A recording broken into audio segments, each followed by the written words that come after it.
Okay, so did I say 2 videos last time? I meant 3. 6 today, 4 some of the time. And then all the March ones. I promise they're coming. Gives me something to do during this period of self-isolation, but yeah, okay, there we go. So 6 films today, starting off with Sonic. Yes, that time has finally come, originally scheduled for a November 2019 release date, until everyone and their mother screamed on social media about how awful Sonic looked. But I think there is definitely something to be learnt from this, because Paramount actually listened and did a lot of work behind the scenes, a lot of refilming, a lot of reworking a much nicer looking Sonic into their movie. Everyone was happy at the end of the day, and as a bonus for them, they got free publicity by everyone talking about their trailer. It really could not have gone better for them.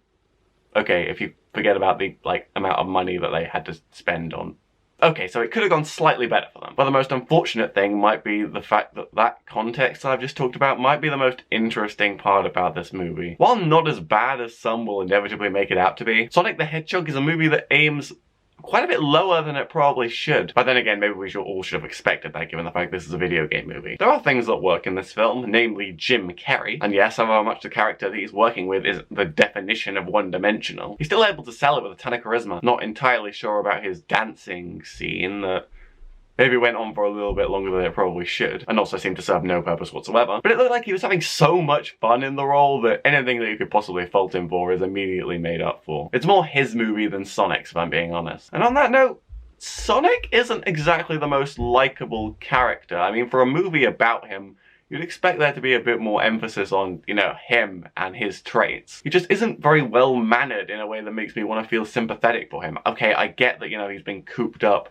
in a, cave or whatever it is with no friends for ages. But his ideas that he shares with Tom about he should put the people in his life above his own personal desires. When a few minutes later in the movie, Sonic is doing exactly that. Well, the opposite, indulging in his own desires, crossing off things off his own bucket list. It's really hard to be on his side. And that's when you forget that it's Sonic's own arrogance that leads to him being, well, having to leave his home world in the first place. An arrogance that even by the start of the movie proper, he hasn't learned from. And it doesn't help that we hardly really get a look into Sonic's past beyond that moment where he's having to leave his home world. And it's a shame. You'd expect the movie to give the titular hedgehog that's named after some identity beyond the fact that he does not seem to learn from his own mistakes. Okay, perhaps I'm being a little bit too harsh there. He does have some personality beyond that, evidenced by the fact that this film is pretty fun, mainly because of Jim Carrey, but all the other characters, they do have their moments, including Sonic himself, who does at points of the movie have a boundless, infectious energy to him that, yeah, does kind of work for me. It's a shame that I can only really get so emotionally invested in this immortal supersonic blue ball that Sonic is for most of the film. And that's Sonic the Hedgehog's biggest problem. Sonic is just so overpowered. Even after Tom shoots him with a tranquilizer dart, he's just able to run normally a few minutes later in the film. And it just doesn't make him worth rooting for. And when your climax is as emotionally ungratifying as this is, it's more predictable anticlimax than climax, it becomes clear that this is a movie that has charm and absolutely nothing else. Worth watching for Jim Carrey though, so I don't know, I'm feeling maybe a 5 out of 10 on this.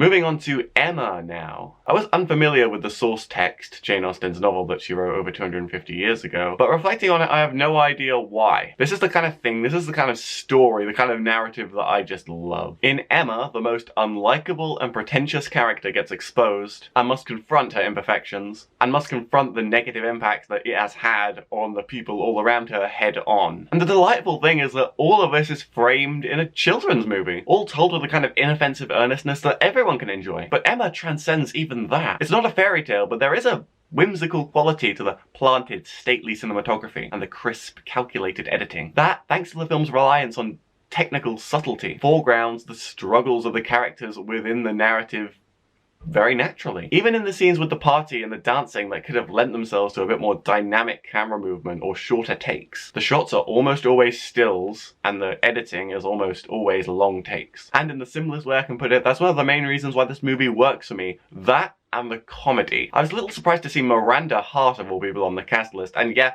her character is easily the most one-note here, not to mention overstated, considering that she pretty much exists in the story for the sole purpose of being a victim of Emma's ignorance that leads to Emma's personal revelation. And how that's all framed around her is damn near genius. After all, as I've said, Emma is not a likable character for most of the movie. She's argumentative, defensive, refuses to take responsibility for her own actions, seemingly completely unaware of the consequences of them, to the extent that maybe even some of the audience might struggle to root for her given how many misunderstandings and misjudgments it takes for her to eventually reach that personal revelation. But that's personally what I love about Emma. It takes the perfect character and then deconstructs it, flaws and all. And yeah, again, this is a movie that just puts a smile on my face. It might feel like broad or cliche to some, but wow, does this film ooze charm and wit, mainly thanks to the incredibly sincere performances, not least from Anya Taylor-Joy, who plays the title character, and it keeps your attention on charm alone. And the humour is gloriously simple, easy for everyone to understand and enjoy and laugh at, but there is enough deeper subtext that this film works from an adult perspective. The film might seem too simple in its presentation or unspectacular technically in order to work, especially on first viewing, especially if you're not familiar with the source material that I was, and it is certainly worth saying that I found my second viewing of the film a lot more enlightening than the first. But Emma manages to pull that style off without an ounce of compromise. The narrative might feel somewhat convoluted, especially on first watch, and the characters a little broad. And again, those scenes at the party with the dancing,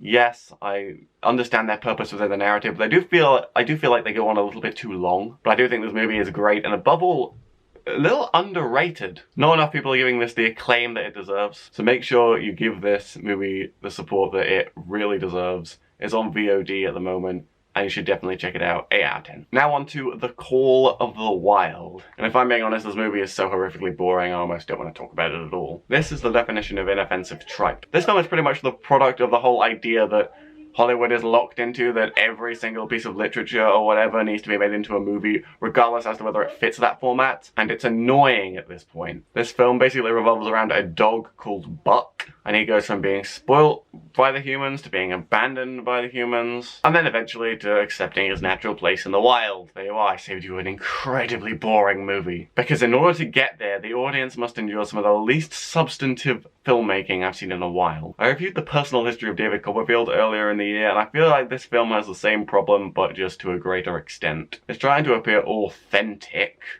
but ends up completely neglecting any feeling of narrative cohesion. Not to mention stakes. But at least that film looked good. The Call of the Wild, meanwhile, with its way too polished CGI and general one-dimensionality across the board, makes for nothing that's even visually interesting. Instead, The Call of the Wild relies pretty much exclusively on Harrison Ford's acting to elevate it, and despite the fact that he's not given much of a character to work with, his presence alone does bring the film up a bit. But any positive thing that I could possibly praise this film with is immediately under scrutiny when you consider how awful the villain is. To put it simply, he is woefully pathetic. He's given way too little screen time for him to come across all that threatening, and even the writers seem to understand that, given how awful his final scene is. Didn't really get a brilliant send-off, did he? Really disappointing overall. I just don't see why this needs to exist. It's not even bad, but just painfully redundant. Ended up doing nothing for me. Just a very, very generous 5 out of 10. Horror now, and when I reviewed The Grudge in January, I said that it is possible to make a good mainstream horror film, and it's unfair to say that a horror film was bad based on the fact that it might just be heavy on jump scares, because there can be quality to that low standard. Brahms the Boy 2 has changed my mind on that. You could say I've finally seen the light. This is one of the most pretentious horror films. So convinced of its own psychological power in the face of its horrific cliches that yeah, it ends up as one of the worst horror films I've seen in a while. I guess I finally understand what everyone else feels when they see a movie like this. And when I say this film is pretentious, I mean it. It clearly thinks that it's some sort of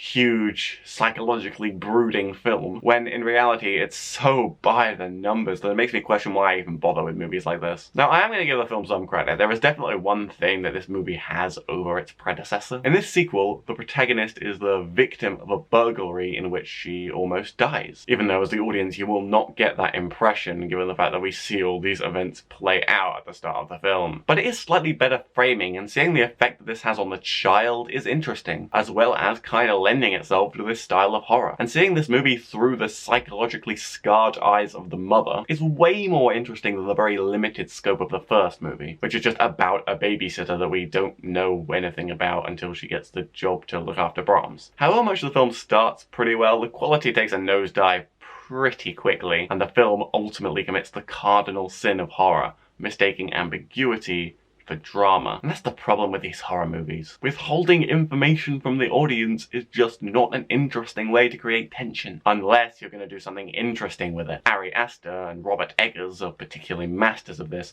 but this film doesn't come close to the quality of either of those directors at their best, or even at their worst, if I'm being honest. There are just tons of misused and miswritten relationships. The film attempts to construct some kind of relationship between Brahms and Joe's dog, which goes nowhere and just makes Joe's arc as Crazy Joe even more redundant. And at least to a horror film where there's almost no sense of threat or danger, there's the idea planted in the audience mind that like Jude will kill his parents, or Brahms will kill his parents if Jude doesn't do what he wants him to do, but it ultimately comes to nothing. No threat really comes out of that. Furthermore, while I understand that the incident with the burglars has scarred Lisa, the heavy-handed use of dream sequences to drive this idea into the ground is mindlessly generic and distracts from what could have been an interesting plot point, and it doesn't help that the film ends in the most uninteresting way possible. Is it just a rule of horror movies that's like the ending has to involve burning something? Because it feels like it, and yeah, the ending here is frail and ambiguous on top of that. There was clearly a seed of a decent movie somewhere in this mess, which is really the only reason why I'm going to be a little bit more charitable than I probably should be in my final rating, but it did not materialize into anything beyond a forgettable, frequently frustrating horror movie that adds nothing to the universe that it was set in. Give this one a miss, it's just a 4 out of 10. Now I'd like to take a very quick moment to talk about Greed. And I'll say this is a film that should be a lot better than it is. The story of self-made millionaire Richard McCready is an on-the-nose attempt to construct a brutally unsympathetic character that unfortunately only does so much as to dip its toes into any deeper subtext beyond that. Sure, the acting might be really great, even if David Mitchell's acting seems particularly a tiny bit more awkward and stilted than it probably needs to be, but with its scattered non-linear narrative that throws its audience around recklessly, as well as its painfully one-note conclusion. Greed attempts to expose the rich, but seems convinced that the best way of doing it is to present it with as little nuance as possible. And yeah, this film, I said it before, but it's the definition of one note. This movie is essentially sold on the idea that our main character is rich, but it's ultimately his own fear and arrogance that leads to his downfall, despite his continued assertions that he's not afraid. In other words, a plot you could have seen coming a mile off. Despite this, the ending is powerful and gratifying in a way that I did not expect, even if the kind of very conclusion is kind of a little bit meh. Despite this, there are elements of the ending that are quite gratifying, especially how Mitchell's character highlights how McCready's legacy will be defined by what he writes about him, a biography that he acknowledges will not tell the whole truth. And yeah, the ending does give the film a boost in my eyes. But while this is barely decent, you're not going to remember it beyond that poignant moment at the ending. 6 out of 10, should have been better. Finally, let's take a quick moment to talk about Like a Boss. I knew this film was probably not going to be for me, but I had the same thoughts going into Emma, so I was perfectly welcome to the idea of being surprised. Unfortunately, not only is Like a Boss not intended for me, I'm struggling to understand who this movie is intended for. And that stems from the fact that Like a Boss is a movie that was marketed as a comedy that just isn't really that funny. Yeah, a bit of a problem there. It seems to be mistaking lightheartedness for humor, and it makes for a movie that's not only aggressively not for me, but also frustrating beyond belief. However much I'm okay with a film being dumb and shallow,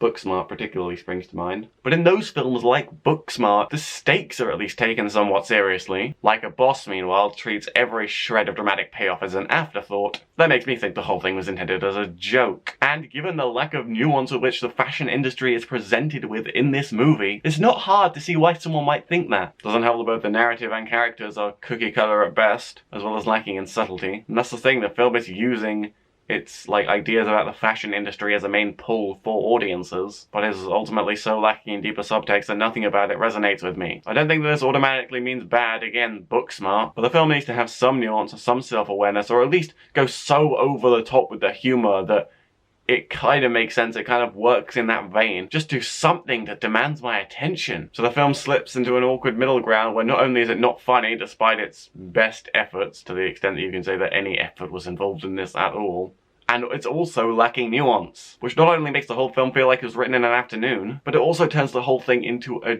dirge, remarkably considering the fairly short runtime. It comes through most in the climax, where the relationship between our two protagonists is briefly tested, but it doesn't really matter because everything is resolved as soon as things seem to go wrong. If the film was about friendship, as the initial climax made it out to be, maybe it could have worked, but instead all of those narrative elements are diluted in with what feels like an effort to foreground a lot of ideas about the fashion industry, which again the film ponders through with the subtlety of a bulldozer. If you can't tell already, this is not worth anyone's attention. Avoid it if you can. This is a 3 out of 10. So yeah, slightly dour note to end on, but next time we will be talking about Dark Waters, Downhill, The Invisible Man, and Portrait of a Lady on Fire. So you can look forward to that at least, and I'll see you then.